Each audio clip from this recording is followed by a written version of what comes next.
我喺度都做咗5年嘅。今年係我啱啱入嚟第一年就攞到呢一個獎。我都做咗差唔多13、14年啦。多謝三哥，多謝三嫂，多謝玲姐，多謝團體同事。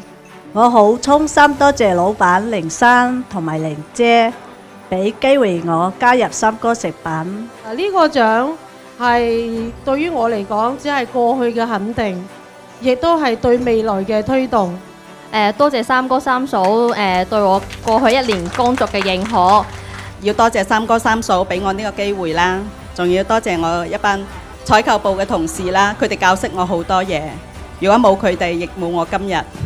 我攞到呢個獎呢，都唔單止係我一個人嘅努力嘅，我多謝阿海、阿聰同埋阿胡協助我，所以我先可以攞到今日嘅成績。即係好似係大家兄弟班咁樣去做嘢，就唔係話上司下屬咁樣，我當三哥契爺咁樣嘅兄弟啊，家人咁樣啊，所以真係冇三哥就冇我哋。三哥係有目共睹我哋嘅付出嘅，所以我哋應該要向前輩們多學習、多交流，大家一齊努力加油。其實無論你喺咩嘢崗位，都要相信自己係得嘅，敢於追求進步。其實公司俾咗一個好大嘅平台，大家嘅，只要肯付出、肯努力，你一定可以發光發亮，一樣可以做到好出色。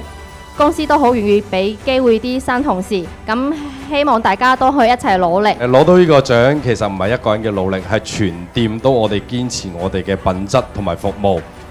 多謝我哋嘅團隊，一個人強唔係強，成個團隊強先係強，所以我哋會更加努力做得更好。